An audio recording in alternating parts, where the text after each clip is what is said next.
আব্বা ইফতারি তো মসজিদে মসজিদে ঘরে ঘরে যেয়ে পৌঁছে দিয়েছে। ঠিক আছে বুঝলাম, কিন্তু ইফতারিটা দেওয়ার সময় কি বলছস এই ইফতারি কার পক্ষ থেকে হইতাছে? কইছি মানে ইফতারের মলটের উপরে একবার স্টিকার লাগায় নাম লিখে দিছি যে বিশিষ্ট সমাজসেবক হাশেম মন্ডলের পক্ষ থেকে ইফতারের উপহার। একজনে তোমার ইফতার গ্রহণ করে না। ইফতার গ্রহণ করে নাই কেডা? অগ মসজিদের ইমাম সাহেব কয় যে তুমি নাকি সুদের টাকায় ইফতারি পার্টি দিছো। হারামজাদা ইমাম, ওর বিরুদ্ধে এবার একটা ব্যবস্থা নিতেই হইব। পারে নিছি না মা কইলো তুমি নামাজ পড়ে ইফতার করতে যাবা, কই গেলাম আছে। তুমি আমার মাফ করো। কি উল্টা পাল্টা কথা বলতেছো? ধরো এই ঠান্ডা রাখো। হারাম টাকার খাওয়া যদি আমার শরীরে পড়ে আর এই খাবার যদি আমার রক্ত মাংসে মিশে যায়, হাসরের মধ্যে আমি কেমনে তোমার হাত ধরি? মানে কি আমি তো কিছুই বুঝতেছি না, কি করবো?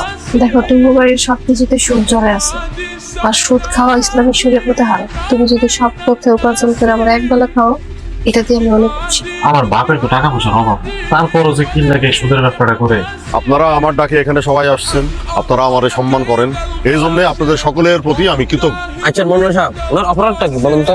আমি গতকালকে ইমাম সাহেবের জন্য ইফতারি পাঠাইছি মসজিদে, উনি আমার ইফতারি গ্রহণ করেন নাই, মানে খান নাই।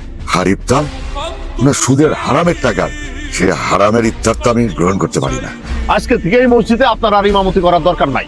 এক কথায় আপনার চাকরি নট। আপনার চাকরি নোট করতে হবে না, আমি নিজেই আপনার মতো খারাপ লোকের অধীনে চাকরি করব না। সুদের টাকায় যার সংসার চলে, আমি তার দেওয়া খাবার গ্রহণ করব না। এই মাছটারে তুমি খুব ভালো করে কাটবা, কাইটা ওই যে লাল আলু আছে না, গোল গোল লাল আলু দিয়ে সুন্দর করে ঝোল করবা। বাবা, রান্না করতে আমার কোনো সমস্যা নেই, কিন্তু আমার একটা কথা কইতে হবে। এটা কি সুদের টাকা কি না? না মানে বলছিলাম। বুঝছি বাবা, আমার আপনি মাফ করবেন। এই মাসে আমি হাত দিতে পারলাম। কি কইলা বৌমা? হ্যাঁ, সামান্য একটা গরিব মানুষের মাইয়া হয়ে এইভাবে আমার মুখের উপরে কথা বলার সাহস তুমি কেমনে পাই? টাকা ঠিক আছে তো, বুঝলাম। ব্যবসার অবস্থা ভালো না, সময় আমি বলতেছি তুই যা।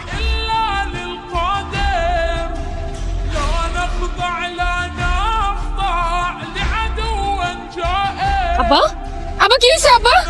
এই কই আছো তোমরা সবাই? দেখো আব্বা কি করতেছে আব্বা? কি হইছে আব্বা? আব্বা আব্বা আব্বা আব্বা আব্বা কি হইছে? হ্যাঁ النسل مقاوم وأجاهد مثل القاسم والخط أسير সবাই আমার এই যে সুদের হিসাবের যত খাতা আছে সব খাতাগুলোরে তুই পুরাই দিবি। আজকে থেকে আমার নতুন জীবন শুরু হইব, সুদ মুক্ত জীবন।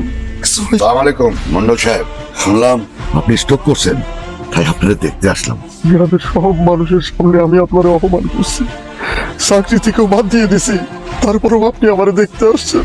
একজন মুসলিম ভাই অসুস্থ হলে আরেক ভাই দেখতে আসে, এটাই তো ইসলামের সৌন্দর্য। আমি আপনার সাথে অনেক অন্যায় করছি, আপনি আমারে ক্ষমা করে দিন ইমাম সাহেব, আপনি আমারে ক্ষমা করে দিন।